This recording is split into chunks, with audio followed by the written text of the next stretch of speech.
I am Darrell. And I'm Elia. And we are Black Nerdy Scholars.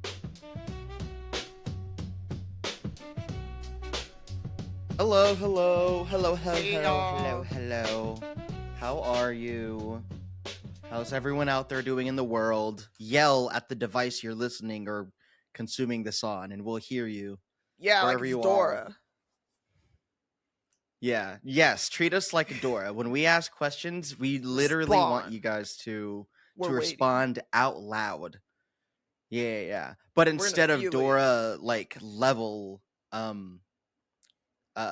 education, it's like Marxism. It's a bunch of woke. That's what we're quizzing you on. Not we're woke, Dora. Yes. What was okay? Hold on. Actually, this is what we're gonna talk about first. What does woke Dora look like?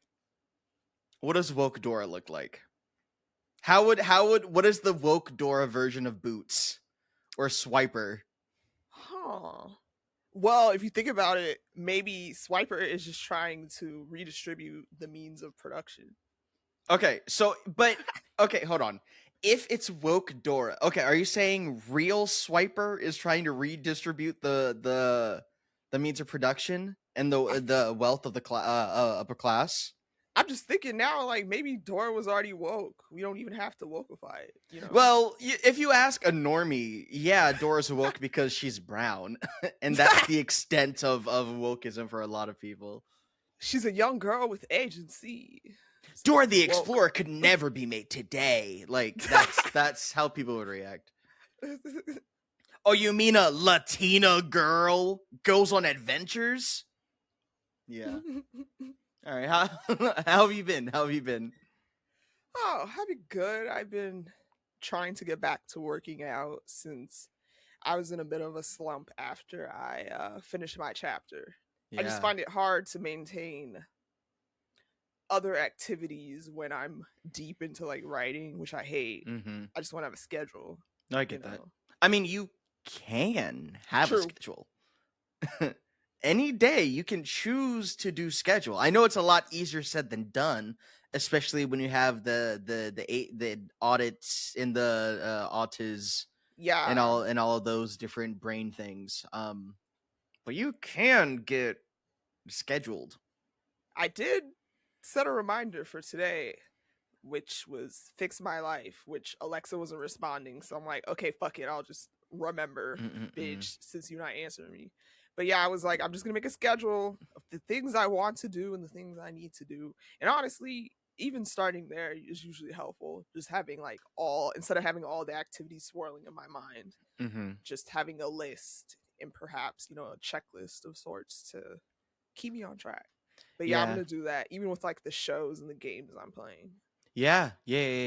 Just keep track of those. I've been getting a little bit more scheduled recently just because like the D&D group is out of town and like most of the friend group is like doing summer stuff. So I have a lot of free time. And so I've been streaming a lot more, and like having the stream schedule has been I think helpful. It's been good. It's been good. I have been enjoying it. I think there's a part of me that the thing that I had to get over, besides all the other stuff that every other streamer had to get over, was like there was a bit of a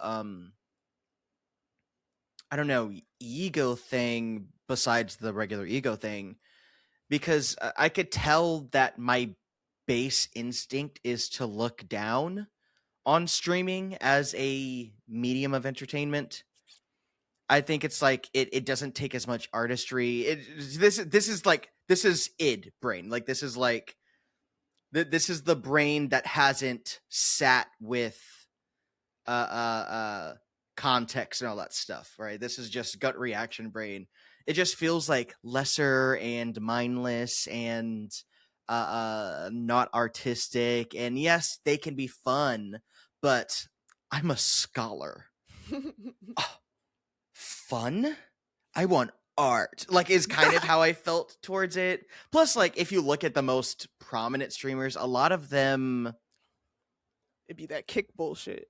Yeah, right. Even if they aren't actively problematic, there is a bystanderness, it feels like, where it's like if you're not actively in political, like if you're not Hassan Piker, then you're Kai Cenat, who kind of just operates as if the world around us isn't happening.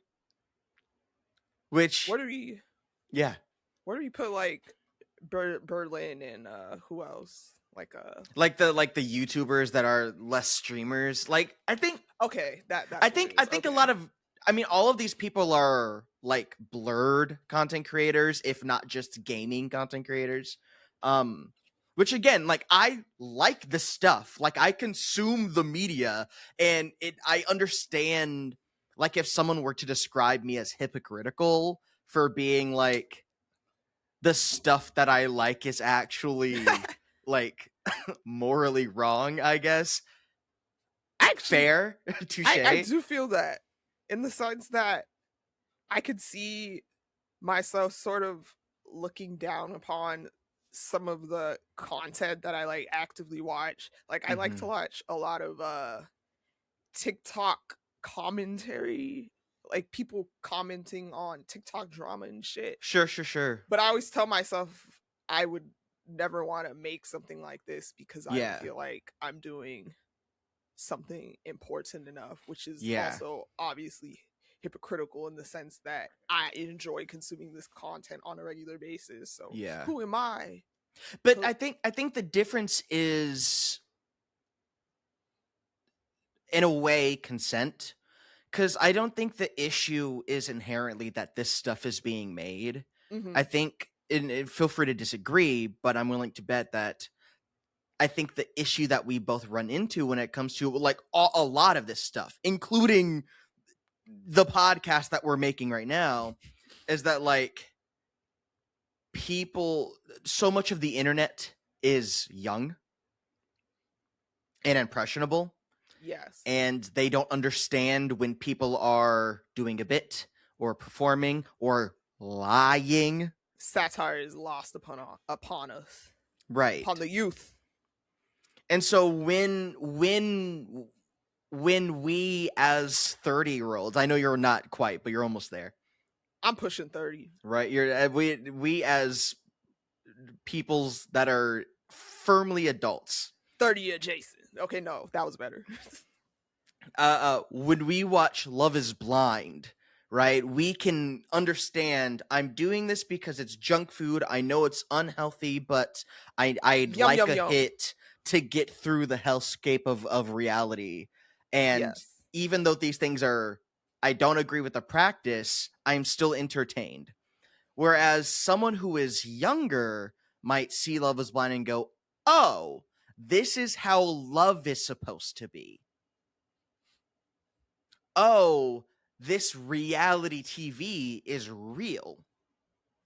Which you can tell a lot of people feel that way, even when briefing, looking at discourse on shows like Love Island and Love Is Blind and just like the trash reality, and how people are really insistent upon taking these experiences that are obviously like super produced and edited, and then having like these sweeping claims about people on the show as if this is reflective of reality, if that makes sense. Yeah. And it just goes to show how, you know, when we watch stuff like this, we're like, oh, this is trash TV. These people are obviously, you know, they're being produced. You know, we don't actually know these people or about them. Like, they might emit feelings from us, but at the end of the day, we just don't freaking know them. But you know, people will hold these strong feelings because for them, this is life. Yeah. And so like to answer the original initial point about like streaming, I had to like settle into like I really had to sit around and think about like what I would like to be in that landscape of streamerdom, because like I really love video games. I love video games and I'm happy to stream video games. Me and too. What I would like to do is create a space to talk about video games as the art form that it is, with the rigor and criticism that we do novels, films, TV, like et cetera. And just because most people that engage in Twitch culture don't really give a shit about thinking too much, and that's broad generalization. Like if you feel that doesn't represent you, then it doesn't. A lot of people are just kids. I would just love to be able to hopefully help some people think about these video games the way we think about video games. Yeah. Maybe that's selfish or no self-righteous, or I don't know, some other thing that is overly prideful. I feel you. I think I'm prideful, perhaps from in a different way when it comes to games. Like, for example, I download GTA 5. I plan on, partaking in the GTA 6 when it releases.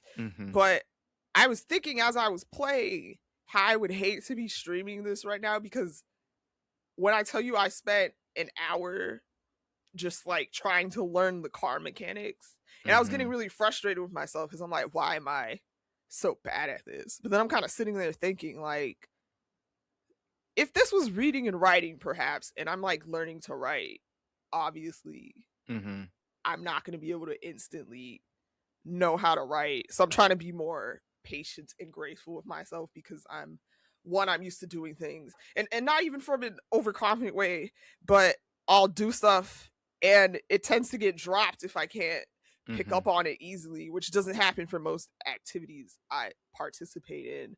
But of course, since gaming is like a new, I'm learning how to use my hands in a way I don't traditionally do so. So like it's a language. Like there is a language to video games that I had the pleasure of seeing cultivated and evolve over time, that a lot of games just kind of assume you speak.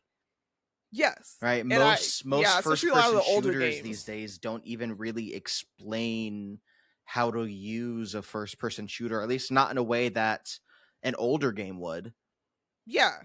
Right. I can't think. I remember in the first Call of Duty, or most of the older Call of Duties. I can't speak recently because I haven't played Call of Duty since maybe Advanced Warfare, which is like in the 10s. Damn. Yeah. Most of their campaigns start with a like boot camp section where you have the safety to like practice maneuvering around these worlds in a way that is both safe and diegetic. You are learning how to be a soldier just like your character is learning how to be a soldier. And I think that's fun and cool. And I don't know if they still do that. I just know a lot of other FPSs these days kind of just assume you know how to control things. Yeah. Honestly, I have to say, GTA 5, it was very nice about giving you a moment to get integrated into the game and like practice driving. I mean, I haven't finished the first mission yet, but I saw myself getting, I mean, honestly, I probably could have finished it, but I'm really mission as in the bank robbery in the very beginning? Oh no, I did that one. Okay. I really want to get the car with Lamar and Franklin to the destination without hitting anything. So even though I made it to the destination, it's fine to hit stuff. It is perfectly okay. I'm not gonna have in-game consequences because I brought the car fucked up. You might make less money. Okay. And like I think consequences to driving really badly, if you kill enough people, the cops might come. I don't really care about that. Yeah, then most of the time, beat up cars, really the only issue is like if your car isn't strong enough to do the thing that you need to do, or you just make less money by the end. I think I was overthinking it too hard because Franklin was talking about his money troubles and whatnot. I'm I really got to get him this car. Oh, that's role playing, baby. It's like, no, I have to make sure the car is good because I need this money. I need this money. I need this money. Yeah. Yeah, no, I think even the knowledge of whether or not you're taking a thing seriously enough is a part of the language, is a part of like the gamer language. Um, it's Because really funny. also, Yeah, go ahead. no, tell you to go. I was just gonna say I really love showing people games that I love and seeing the ways they think about it, and like people think about it in a way that is clear to me that they don't know the language, and I just find it fascinating. I think it also is what's it called? I'm coming from I'm a visual novel interactive Yeah. story girly. You're a cozy gamer. Yeah, but like even more so, I'm like all about the consequences. So I'm thinking Hmm. about how the consequences of my in-game actions are going to affect the story at all Yeah. given moments. Because how is that going to affect my ending, quote unquote? So realizing not all games are structured like that. Yeah. Yeah. I think speaking of games, let's get into the content catch up. I mentioned streaming, Yeah. and what I have been streaming as of this recording is I've been going through Elden Ring again. Oh, cool. I think my brother likes And that game. if people aren't familiar, which like I'm sure a lot of people are, even people that aren't gamers, Elden Ring is a type of game called a Souls-like, made by the company FromSoft, I believe is what they're called. Um, that is like dark fantasy, very berserk inspired, with Oh, lore cool. written by George R. R. Martin, because he's doing anything but writing his fucking books, I guess. Um, and like He's this kind of type real. of game is known for being like notoriously difficult, just truly hard games on purpose, and I hate hard games. You I'm could, not a big Souls gamer. I'm not. I know that the way to beat these games are to get good. I don't want to get good. I just want to be good. And I'm also much more on one part. I'm way usually, if I'm not super in sync with the game, I would like the narrative to capture me. And these do yeah. not have strong narratives. They don't have like Oh, strong plots. There's a lot of heavy lore and information about the world that you're in that's going around, but like the plot lines aren't very involved. I don't Yeah, like that. yeah. It wouldn't be your jam, though. I would say, I still stand by it. Elden Ring is one of the best games ever made. It is a Okay. landmark in video gaming history. It's going to be talked about for at least decades. Um, I think it is worth, as a gamer, striving for beating Elden Ring one day, just like as a mark of accomplishment, especially if you want to get into just video games, gaming content. I know I talked about streaming and stuff like that. But yeah, I've been playing it again, and I've gotten farther now than I ever have before, and like Hey. it's still fun. It's I get it. I don't like the controls. I know so much about the game is supposed to be inconvenient, difficult, but like I even outside of the difficulty of the game, I don't like the looseness of the information, How so? because like there will be quest lines that will have no explicit direction to them. And I don't just mean like Ubisoft, Bethesda kind of like, here's a waypoint on a map and here's another waypoint on a map, and you just go to those waypoints and then you go back, right? Even things like Breath of the Wild will be like, hey, this is a side quest. Here's what I need you to do, but you have to figure out what that means, right? Even if there is no waypoint. This will be like, I was once a princess in a castle, and I lost my gloves there.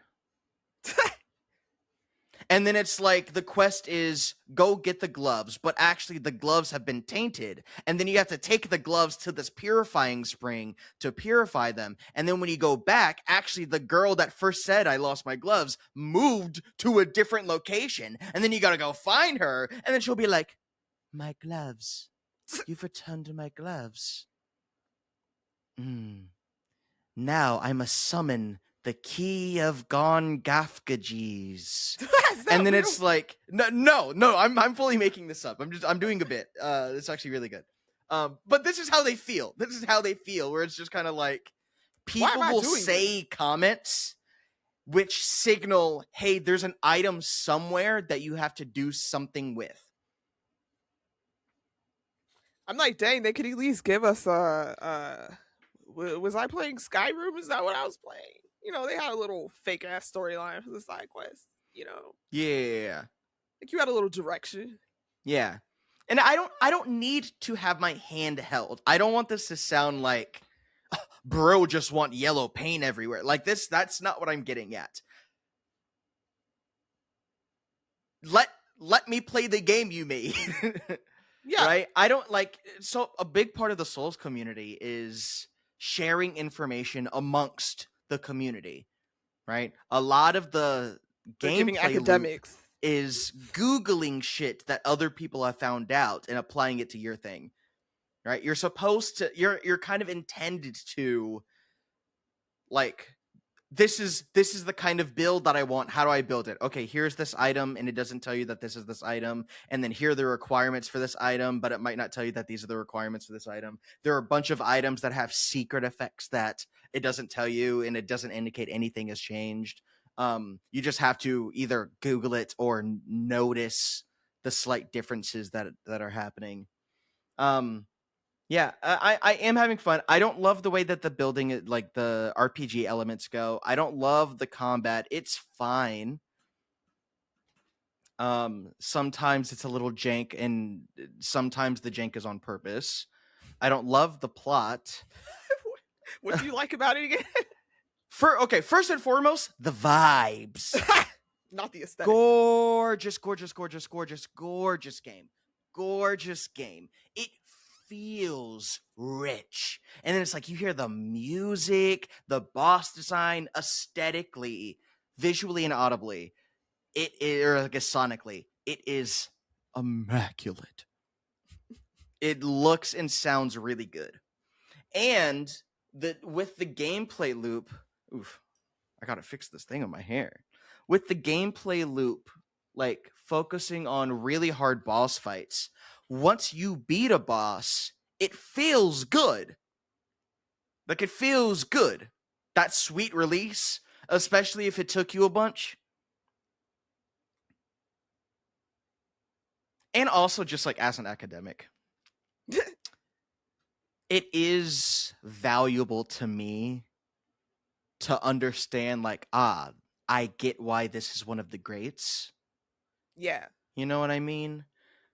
Like, I think Paradise Lost is really boring. Personally. But also you read it and you're like, oh shit, this is gas. Wait. I don't like it, but Paradise Lost, I get why it stood out. I get why it defined the visuals of Christianity to this day. That's me with Absalom by William Faulkner. Yeah. I'm not a Faulkner girly, but I know why he's important and why he's considered gas. He's your favorite writer's favorite writer, right? Like, literally. It's like he's Toni Morrison's we wouldn't have the writers we like without William but Faulkner, also reading Faulkner is so painful, dreary, and everything sucks, and it's like nothing good happens in Faulkner. It's like chewing molasses or whatever the fuck. The best part of Faulkner stories is usually when somebody dies. Like, it's like, so true, bestie. Yeah. So yeah, no, that's what I've been going through. I've been going through Elden Ring again. I don't know if this will be the time that I beat it, just because I know that there are a lot of games about to come out. So I don't know if Elden Ring is really on the top of the priority. But I am having the most fun I've had so far this time. Do you think streaming's part of that? 100%. 100%. I think it, like, in a weird way, streaming, even if it is to just like a couple people, has made some of the losses more entertaining. Oh, Because it's less of like I it's not quite this, but it's almost as if it's not I failed to beat the boss, it's we failed to beat the boss, me and after then trying to we come drive. together and beat it the next time. I didn't crash into the wall and flip over. We crashed into the We wall, crashed into the wall. flipped Yeah, over, yeah. and hit And a so yeah, pedestrian. I think it has helped. For sure, for Yeah. sure. All right, what are you up to? What are you into? I think I mentioned it earlier, but me every week, like, hey, look at this farming sim I found. Uh-huh. But I found one called My Time at Sandrock, and I found it I because feel like I've seen it pop up in like the Steam recommended feeds yeah, before. yeah, you definitely have. I forgot. I'm like, what was the other game they made? I heard it's not as good as My Time at Porsche. They also made that game, Oh, which yeah, yeah, was yeah, yeah, yeah. I heard older. that was mid. Yeah, I was okay. Like everyone who tells me that they love Sandrock or was also like, I went to try to play My Time at Porsche. It was just, I just dropped it because it wasn't as good. But it's cool. Sometimes you gotta make your mid project to eventually get to your really good project. But I really liked My Time at Sandrock because one, it's a less conventional take on a farming sim. You'll actually find that farming can be pretty secondary. You can control how much you actually want to farm, but you can kind of get through the story, like the main story, without doing heavy farming. And that's because you're actually working as a what's called a builder. So mainly you're fulfilling different building commissions, like you'll build materials for people to be like, hey, can I get some bricks, can I get some scraps, blah blah blah. You're gathering scrap metal and you're mining. So something really key here is you're in a post-apocalyptic desert world, and I don't fully know the story, but I know it's hinted that it's called the Day of Calamity, which I'm pretty sure is The when, Day of Calamity. yes, we're basically technology sort of turns on humans, is what you're told. Whoa. Like the robots woke up and they Whoa, Near started Automata. fucking not fucking niggas. Oh, the robots were not fucking The people. robots! They're fucking us! They were fucking people up. And, you know, basically technology is frowned upon, or at least certain kinds of technology.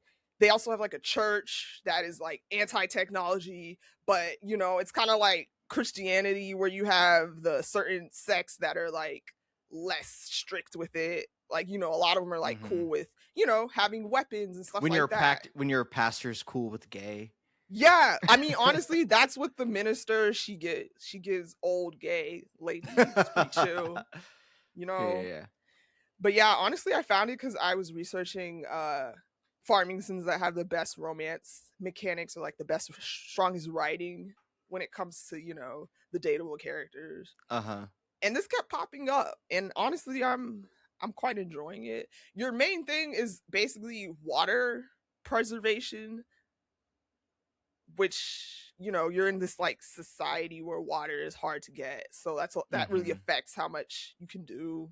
Like you're always looking for water, finding ways you can collect morning dew in the morning. So I kind of like it because it departs from the traditional farming sim storyline, which is just like, hey, maybe you got a grandpa or somebody's like, hey, come take over my farm. It's like, okay, grandpa, I fucking hate my life. I'm working this dead end 9 to 5. Let me just go be a farmer and fuck off. But this one's like, oh, I'm coming from a different place. There's a lot of pointed shade towards one specific farming sim in the way you I wasn't trying to shade Stardew. Okay. It sounded like it. Well, no, it's not Stardew shade. It's honestly, if anything, it's more like what comes after Stardew is like super. Sure. Everything super Stardew. Everything that wanted to be Stardew. Yeah. Sure. And I'm like, okay, this game is obviously, well, of course, you know, maybe from like dating mechanics, but you could see where it's, you know, it's departing from the Stardew mold, which of course is not the Stardew mold. I think like okay, so what departing from Stardew, what exactly mechanically sets it apart, and then what sets it apart in the romance that singled it out as like one of the better romance games? Honestly, I'd say probably Well, to start, I don't think it's much. I think it's probably what's really good and I like about Stardew, honestly, is the romance. So I feel like this is more aligned with Stardew romantically, because I find when I play a lot of the Stardew babies, the romance is kind of lacking or the character development is kind of surface level. So I feel like it retains the attention to datables, and of course makes it better via stuff like diversity and, like, having different kinds of storylines. And I'd say where it departs is, of course, like who you are in the game and what you're doing. Like you're coming from like this other town, and it's known that Sandrock is doing pretty bad, and you're coming from, you're like a privileged outer town person, and you're basically helping build up the world, just but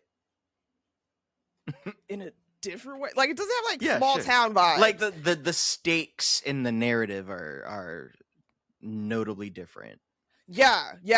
And honestly, I didn't know how I would feel about being a builder, quote unquote, because I like the farming part of farming sims, but I actually am quite liking it. Like, I like running around looking for junk, trying to build my shit up and make commissions and the other stuff. And I really like the town and all the people. I haven't gotten into any romance yet, but of course there are characters I have my eye on, and honestly there's a multiplayer, so I'm kind of curious about that. But yeah, quite fun if you want a different take on your standard farming sim. Okay. Period. All right, I'm glad that it's fun that we both have games. I love video games. I'm sure we're gonna have a lot more games as the year goes by, as like a billion games come out. Yeah. I'm ready. Yeah. My paycheck isn't. Yeah. Speaking of a paycheck, let's get into the discussion of the day.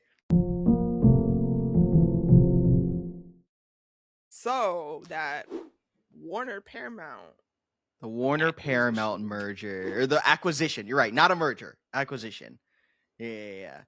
If people aren't in the know, over the last year, there has been a bidding war to acquire Warner Brother properties between Netflix, Paramount, Comcast, and Starz. Yeah. Up until a couple months ago, Netflix and Paramount were the top bidders. Yeah. And Netflix was the front runner for a bit, but I guess Paramount has a cajillion dollars with Larry Ellison and that Oracle money. Yes, and I also know that this is a hostile takeover. So yeah. I even find the language kind of funny, because it's like, it's so aggressive. But a hostile takeover is just when you're bypassing the board when it comes to the acquisition and going straight to making a play to the shareholders, essentially. Yeah.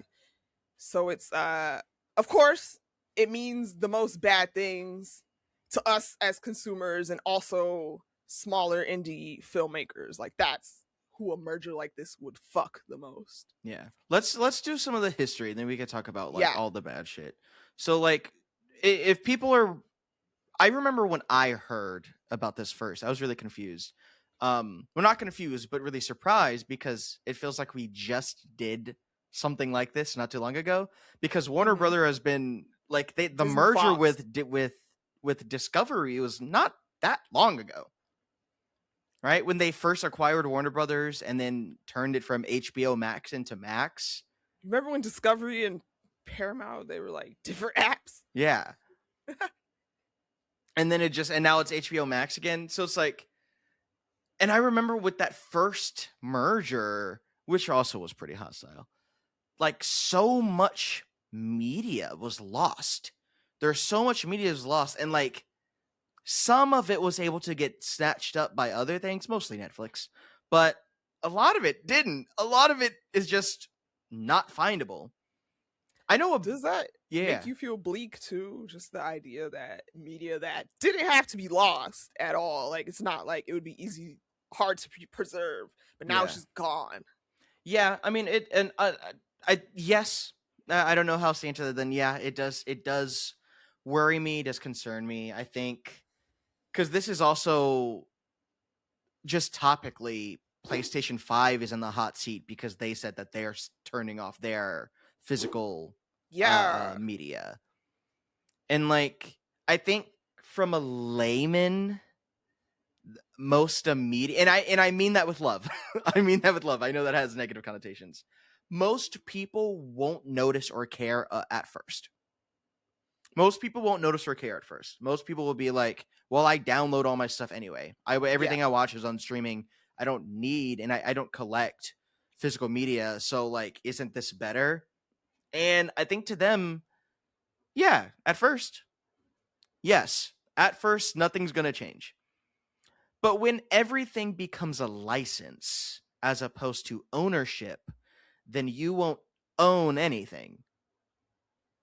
You will be renting from people at any point, or like at every point. And one thing about big corporations is they're always going to test how.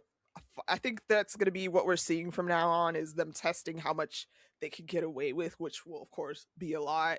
Like versus having a physical game that you own versus Mm-hmm. maybe they'll try to charge niggas for subscriptions to play a game that was once you just paid the flat fee, got your game. Mm-hmm. Like I feel like that's what they're gonna be seeing. Yeah, like just like a rampant escalation in the subscription model that I think is already not good. It's Bad. already Even hurtful to like harmful to the way art and media exist today in 2026. even I've been seeing a lot of talks about, like, how GTA has they have like the ultimate version Mm-hmm. and then they have the Standard. regular. Mm-hmm. Yeah, and it's just the idea that, oh, I'm not getting the full game unless I Yeah. pay the highest price. Yeah. There are so many games now that can't be played at all if you did not already own it on something that you own. This isn't the best example, but there is this game called Battleborn from like 2014, something like that.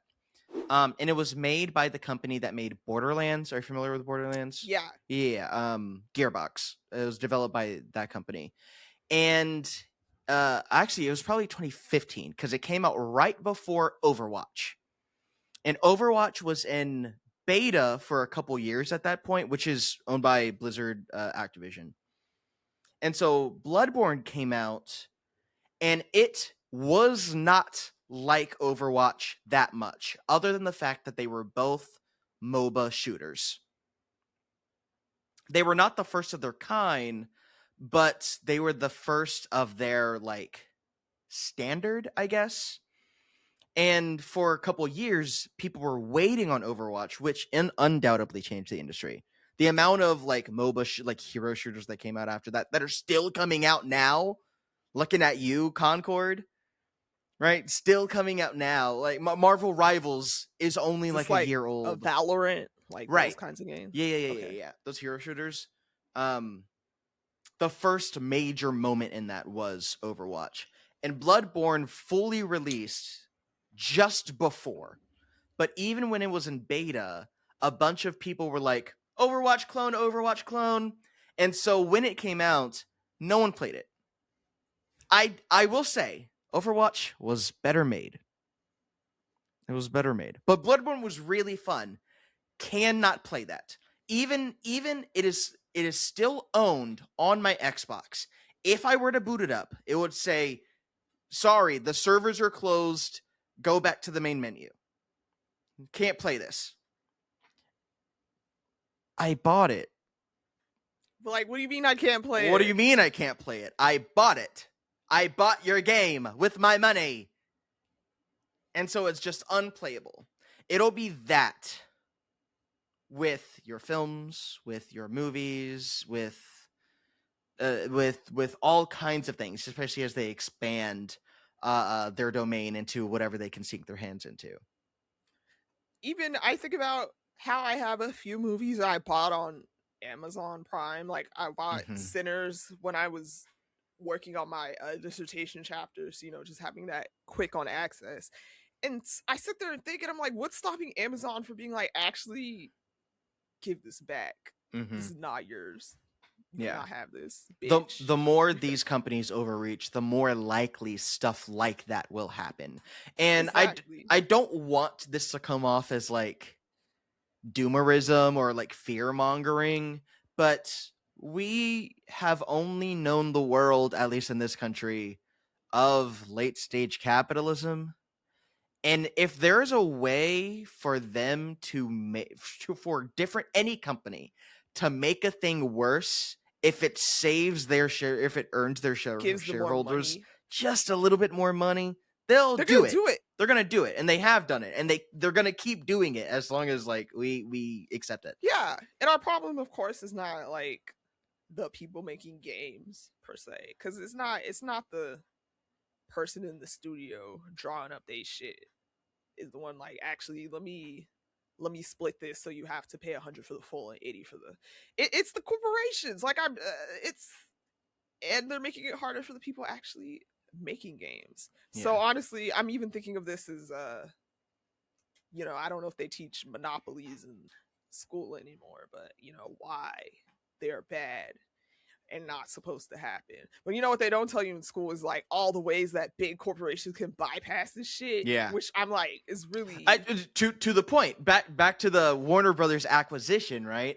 The current deal eventually went to Paramount as of February 27th, 2026, earlier this year. And the deal was approved by the current administration's Department of Antitrust Division, saying this is not a monopoly, while also being apparently not true. the largest all-cash transition in corporate history. Like, what the fuck? Is this allowed? Is that allowed? Is this allowed? Is this allowed? Which, if you want the exact number, it's 111 You got it. $111 billion. Like, it took me a second to say it because that's just so much money. I'm just not used to saying that much money out loud. Yeah. $111 billion. Just so Larry Ellison can control all of media everywhere. Because if this does go through, then there's going to be like 4 major companies who are in charge of about 85% of wide releases, so major releases, which is bad. It's very bad. What would the 4 be? It'd be Paramount, it'd be Disney, it'd be Amazon, and it'd be what, Netflix? I think so. Are those the 4? Great. That sounds correct. Yeah, because Paramount owns CBS. It owns... Hold on. Paramount owns CBS, it owns BET, it owns Comedy Central, it owns Nickelodeon, MTV, Showtime. It's got all kinds of properties. It owns Star Trek, it owns Sonic the Hedgehog. It has an absurd amount of brand and intellectual property under its wing that it can choose to just hide away forever in a vault, which is the thing Disney actively does now and has done for you. Like, do you remember the Disney Vault? What is that? Oh, the Disney Vault was a thing that they started doing like 30, 40 years ago, a while ago, right? Before you were born, before I was born. Whereas the industry started shifting towards like physical releases instead of just theatrical releases. A lot of money moved around. There's a huge moment throughout the 20th century with film specifically, and then also TV started getting more popular. So what they did is they made this system, I guess, called the Disney Vault, where films, after being out and accessible for a certain amount of time would be locked away and stop production and release for X number of years, right? It wouldn't play on TV. You couldn't buy the DVD or the VHS. You couldn't buy the VHS. You couldn't rent it. Any of these things, right? It was just gone. And then like 10 years later, they were like, guess what's releasing from the Disney Vault? Beauty and the Beast. Get it now while you can. Imagine you're trying to fight for your life to get a copy of Beauty and the Beast, so you can like make sure you can never not watch it. Oh my gosh, that's just. And so it's always interesting seeing like, wow, it's to the point that even like they found something even worse than like, you know, selling stuff to you and upcharging you. It's like, actually we make more money when you can't have it at all. And honestly, well,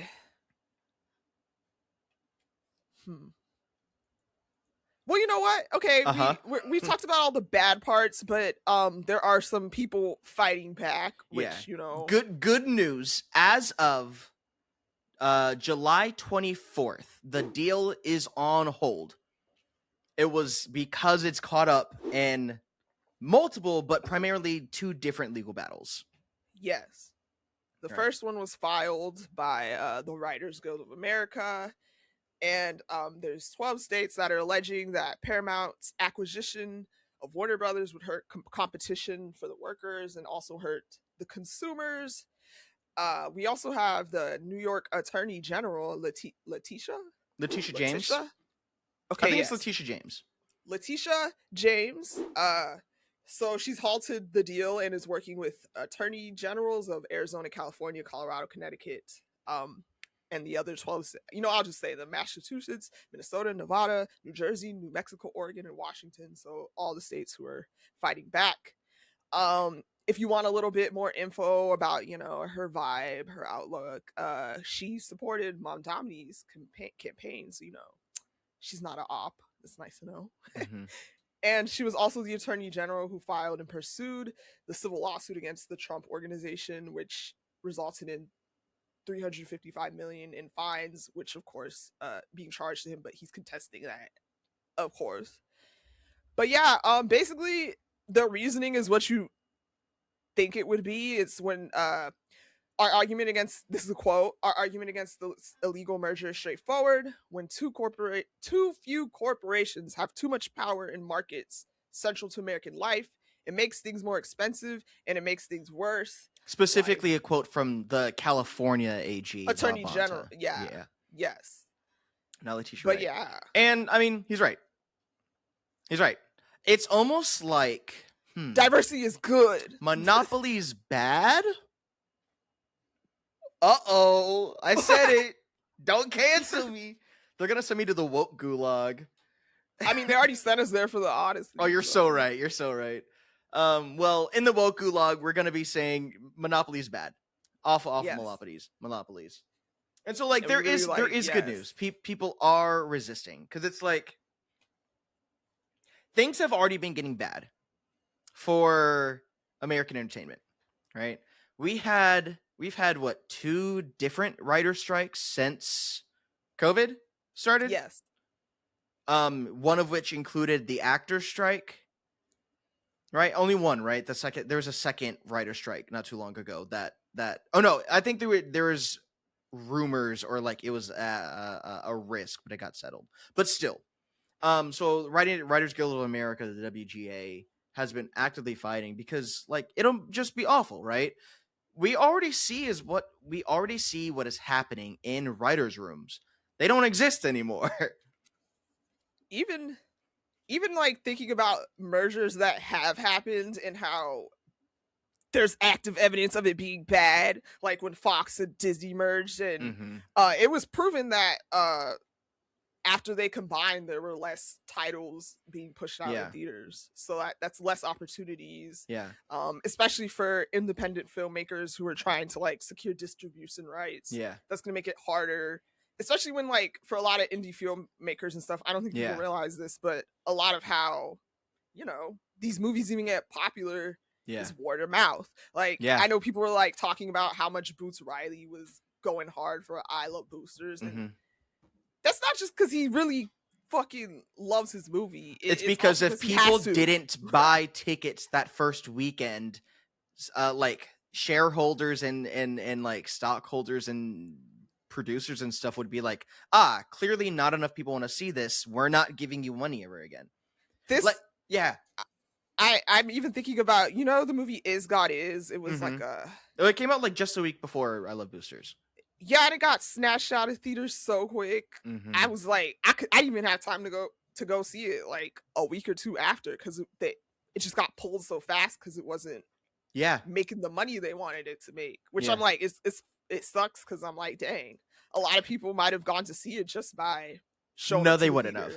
And I know this, right? Because with the Odyssey, huge movie, really good. Go see the Odyssey. This is not to say bad Odyssey. A lot of people's complaint, or one of the complaints that were most common, is it feels bad to have a movie with this many top tier actors, right? It's like 30 of the most famous actors in the world, that it's kind of distracting. And then there are multiple people across a lot of different content creators' comment sections that were like, man, I wish the movie just had, like, why couldn't we get an unknown actor that could really embody that character? Because you niggas wouldn't watch it. You wouldn't watch it. And I know that because you didn't. You didn't watch any of the movies that came out this year that didn't have the big actors. Right? With monopolies, and I'm going to say it, monopoly bad, with Disney business deals like the Warner Brothers acquisition, you'll get fewer pieces of media that is all more expensive, less common, and made by fewer artists and more corporate boardrooms. You're going to get slop. You're also, because you're going to lose, I think, especially the dangers of like HBO getting merged further. A lot of the good things about HBO now that I see are, I think, things that wouldn't be considered like the big releases on HBO, like for example, Half Men. Yeah. But that's gonna fuck with shows like Half Men, like the actual good shit that where not just there is a artist and a writer with the vision and drive to make a complete work of art with care and affection and something to say. Because most people, unfortunately, don't give a shit, and they have been trained to not give a shit by the people that are taking away the option and the opportunities for them to potentially give a shit in the future. And I do think I do want to walk through that a little bit, right? Clearly, even though the thing that we get with a merger like this, or an acquisition like this, is more slop.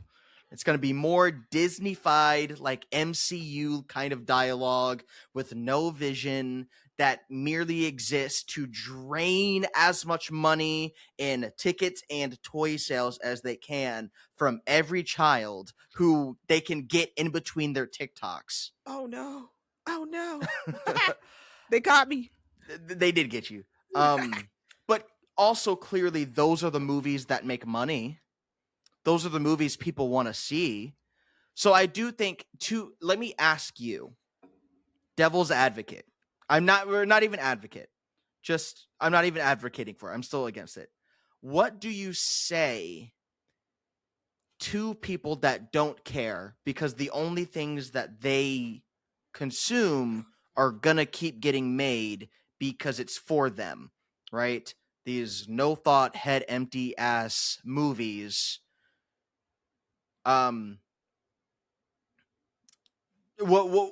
do you say? Most people don't give a shit. As long as they get another Avatar movie, then they're fine. What can you say to people like this? Because I think I'm of two minds of it. One, it's like, I don't know how true it is that I'm saying that. Yeah. Because the Odyssey is making $1 kajillion. people loved Sinners, right? The MCU's kind of like, we'll see how Spider-Man. I think Spider-Man's going to do well, and Avengers Doomsday is going to do well, like monetarily. But I think Doomsday's going to suck. I think Doomsday's going to be awful. I've been hearing, aren't they like in talks with Marvel to draw back how much they release so it could the guy claimed to, so it could be more accessible to. Yeah, they're going to do a soft reboot after Doomsday, and they're going to slow down, which honestly I'm not mad at. Yeah. Might actually be able to keep up. But clearly there is a thirst for artistry and like prestige. There is an avenue for a filmographer that wants to make a really, really good movie. And so I don't know how true it is that people don't care.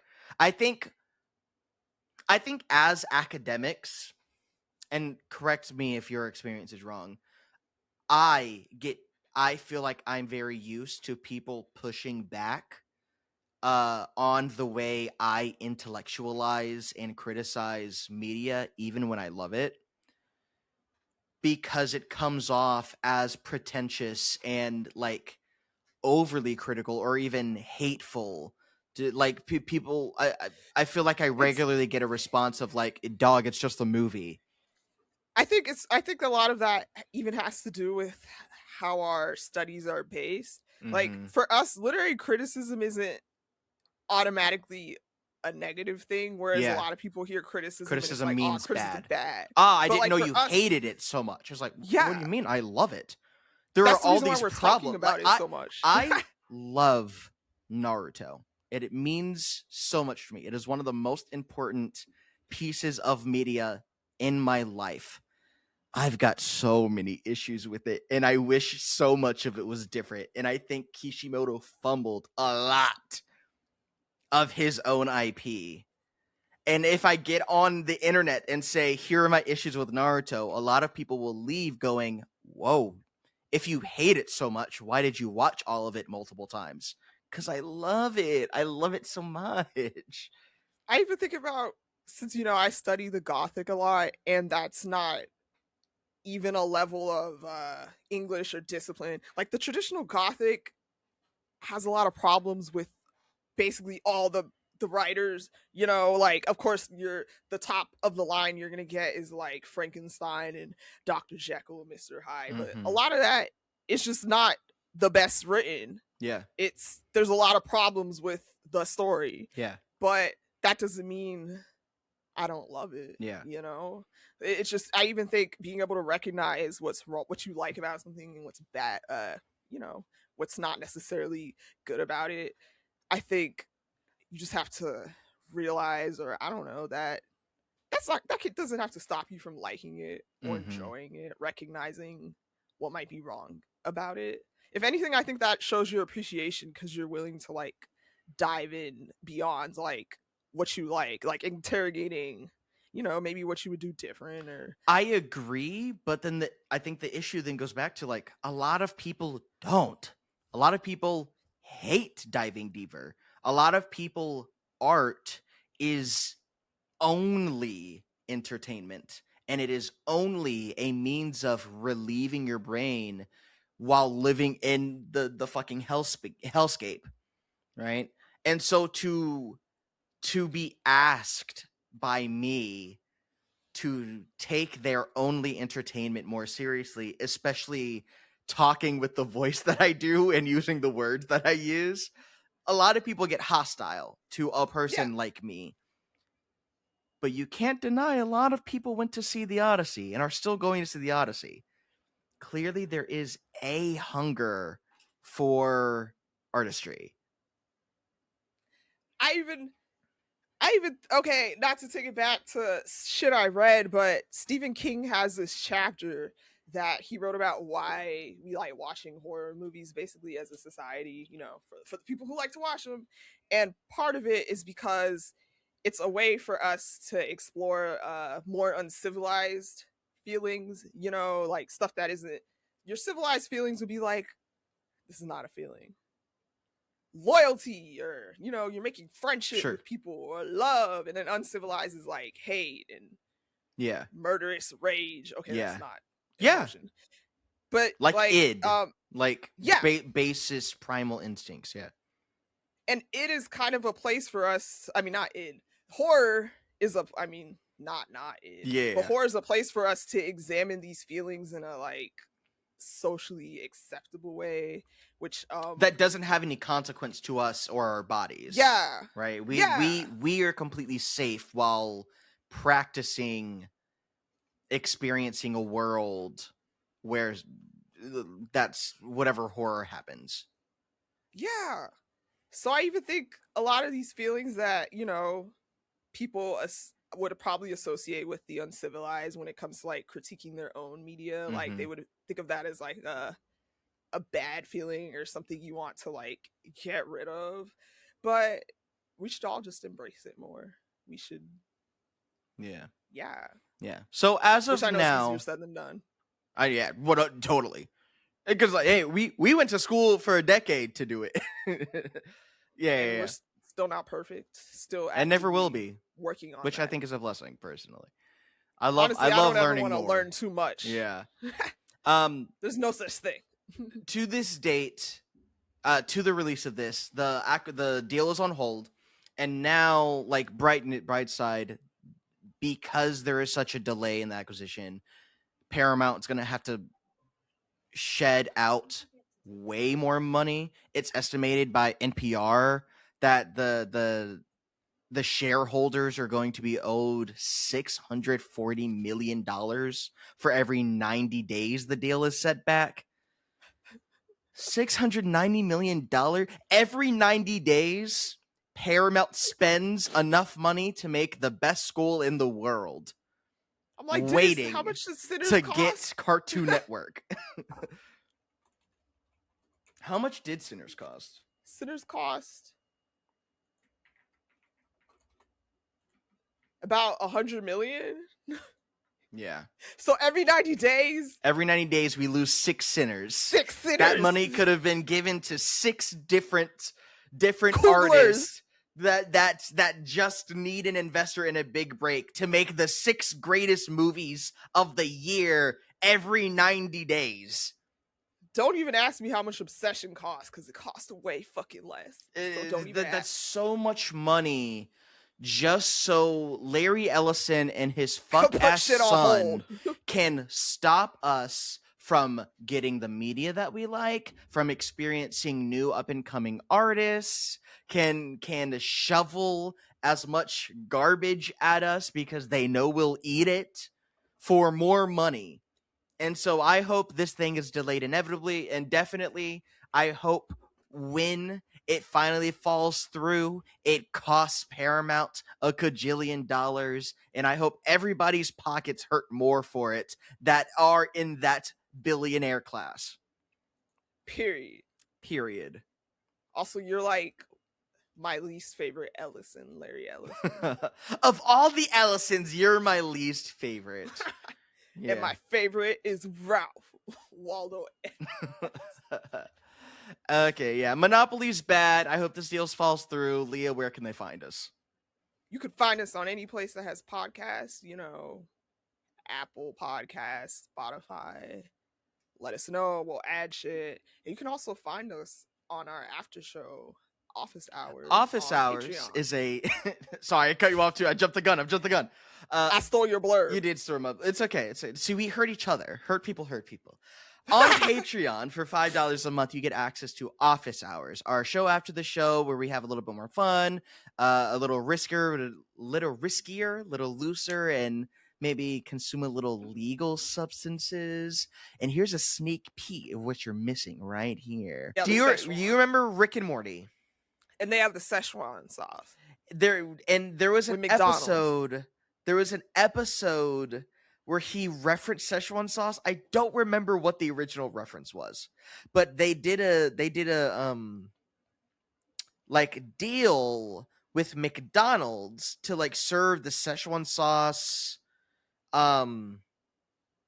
like meal or whatever, and this person made a video freaking out about it Now I'm pretty sure this is fake, but this is like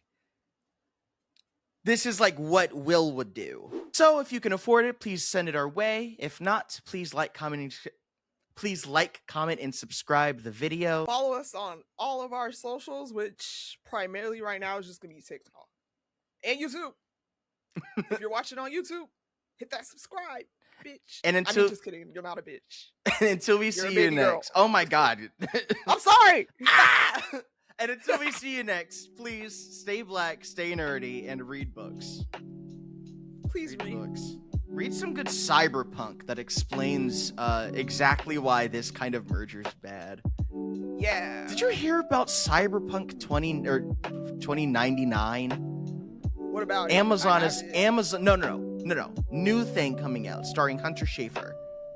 Amazon Prime is releasing either a movie or a TV show that is another sequel, and I don't want it.